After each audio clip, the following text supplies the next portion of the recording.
Hai gengs, udah lumayan lama nih gue nggak nongol di channel Bukalapak nih kayaknya. Gimana? Kalau lihat gue nih bawaannya horor nggak lu? Ya seperti yang sebelum-sebelumnya. Kalau gue datang tak dijemput kayak gini, berarti waktunya kita ngomongin yang horor-horor. Nah kali ini gue akan membahas tentang beberapa tempat horor yang memang udah viral. Yang bisa dibilang kalau tempat-tempat ini tuh menjadi urban legend di masyarakat sekitar sebagai tempat angker yang berhantu.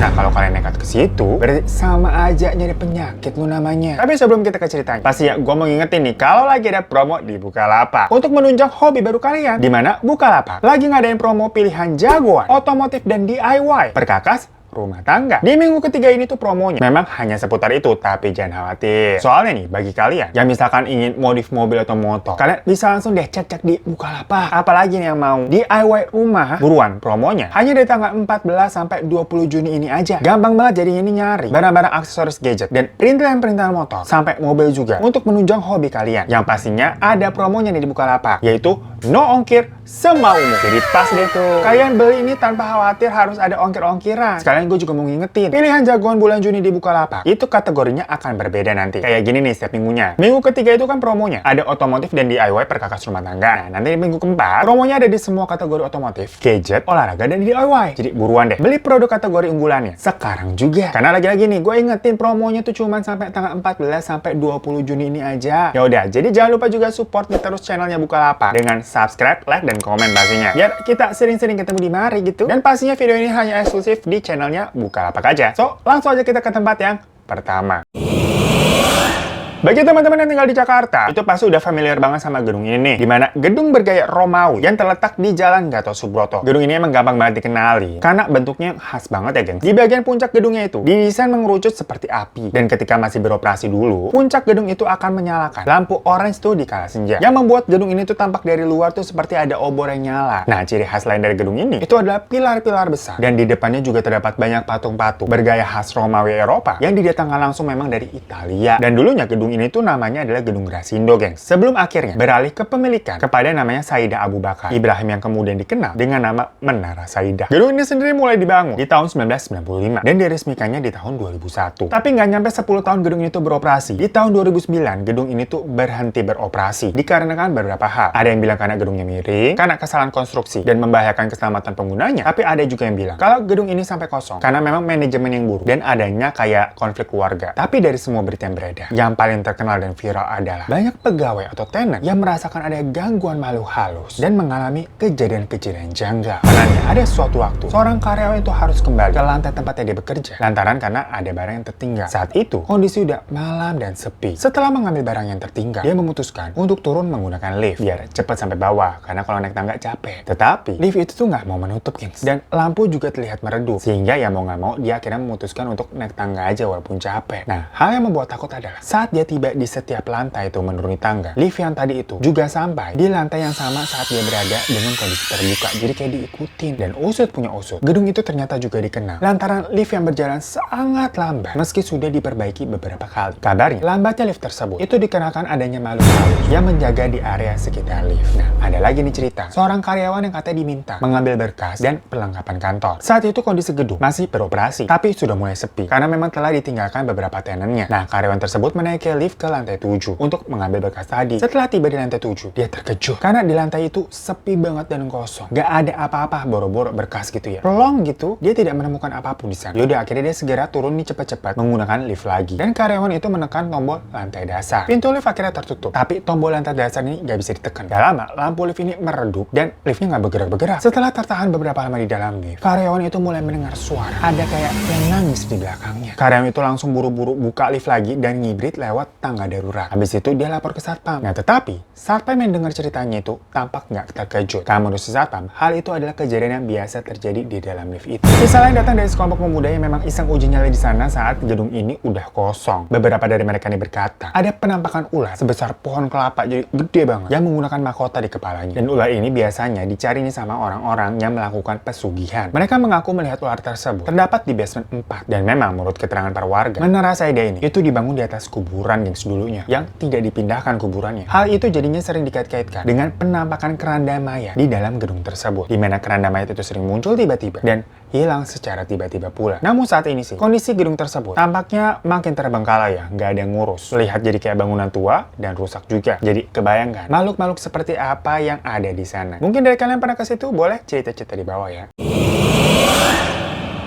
Dari salah satu tempat horor di ibu kota, kita beralih nih ke tempat horor di calon ibu kota baru nanti, tepatnya di Kalimantan Timur, di Bukit Soeharto, geng. Secara administratif, Bukit Soeharto ini itu ditetapkan menjadi taman wisata alam, dan Bukit Soeharto ini itu didominasi oleh beberapa jenis pohon. Nah, di antara pohon-pohon itu bersemayam mitos soal hantu Romusa. Seorang warga di sana tuh bercerita soal keangkeran dari Bukit Soeharto yang katanya pernah mengaku pernah diganggu sama hantu Romusa ini. Nah, saat itu ceritanya dia sedang bekerja membuat jalan di Bukit Soeharto. Tiba-tiba dia melihat rombongan orang-orang membawa peti sembari ditodong toto sama tentara Jepang. Nah, di situ dia menyadari kalau orang-orang rombongan ini kok seperti para pekerja Romusa dahulu. Dalam pengakuannya, para pekerja Romusa itu digiring ke sebuah tempat dan dipaksa menggali tanah. Ketika tanahnya sudah digali, peti-peti itu dimasukkan ke dalam lubang galian, dan para pekerja Romusa itu didorong ke dalam lubang itu, geng. Kemudian diberondong peluru, ditembakin, dan dilempari granat. Nah, warga yang melihat tadi itu langsung pingsan. Ada juga warga yang bercerita ketika dia hendak melakukan perjalanan menggunakan mobil dari Samarinda ke Balikpapan, dia dan seorang teman ini melewati Bukit Soeharto. Nah, saat itu waktu sih masih menunjukkan jam 9 pagi. Dan entah kenapa pagi itu mereka ini melihat jalanan sangat berkabut, sampai-sampai lampu mobil mereka itu harus dinyalakan tapi tidak membantu. Jadi jarak pandangnya itu masih sangat terbatas. Namun tiba-tiba mereka ini seperti kayak menabrak sesuatu.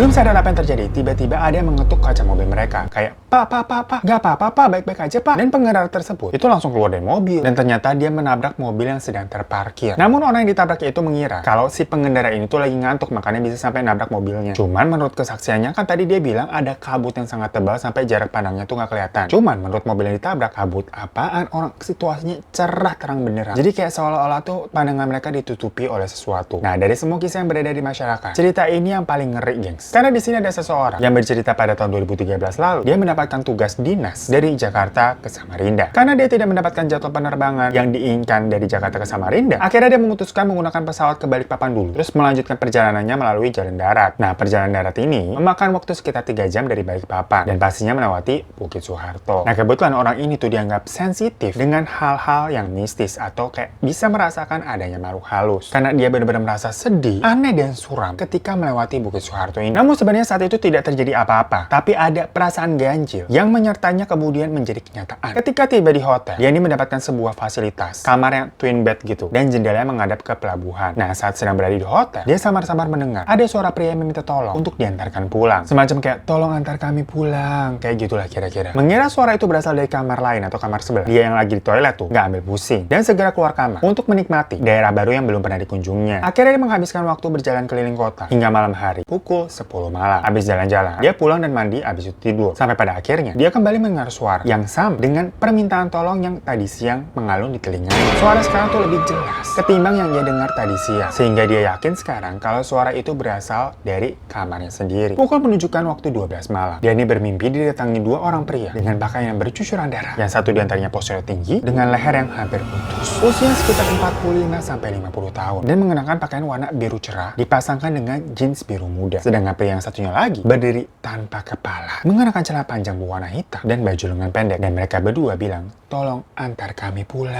Karena hal tersebut, dia pastinya langsung terbangun kaget, nafasnya tersengal-sengal dan menyadari kalau itu hanya mimpi. Tapi pas dia ngeliat ke kaca, dia melihat mimpinya itu jadi kenyataan, karena di situ ada 2 pria tadi yang sedang duduk menghadap dia sembari minta tolong, gengs. Karena ketakutan banget, dia mencoba menutup mata, tapi malah dia kayak merasakan ada hembusan gitu di telinganya gitu loh, kayak deket banget. Terus-terusan bilang, tolong antar kami pulang. Mau nggak mau, dia langsung keluar lari dan duduk di balkon hotel. Di tengah ketakutannya, dia akhirnya menghubungi seorang temannya. Lalu temannya menyarankan agar dia ini mau membantu 2 setan tadi ke tempat yang mereka inginkan atau yang nganterin pulang beneran. Karena memang mungkin dia ini kayak semacam punya kekuatan yang menggunakan makhluk astral untuk dimintai bantuan. Singkat cerita, ternyata 2 setan itu minta diantarkan ke Bukit Soeharto. Yang saat dicari tahu, ternyata katanya pada tahun 2012 ada sebuah pembunuhan yang memang terjadi di Bukit Soeharto, di mana ada mobil yang dirampok, lalu supir dan penumpangnya dibunuh, geng. Salah satu diantaranya itu dipenggal terpenggal hingga kepalanya terputus. Dan sebelum meninggal, korban itu tinggal di hotel yang ditempati tadi tanpa pernah check out. Nah, tetapi mengapa arwahnya ada di hotel tersebut bukannya langsung ada di Bukit Soeharto? Karena kan dibunuhnya di Bukit Soeharto. Nah, menurut penglihatan dari orang yang bisa ngeliat nih, sebelumnya ternyata mereka ini masih punya urusan yang belum selesai. Yang intinya ternyata di Bukit Soeharto itu banyak banget kejadian-kejadian mistis yang pernah terjadi. Gimana teman-teman di Kalimantan? Ada kisah lain nggak mengenai Bukit Soeharto ini? Boleh komen di bawah ya.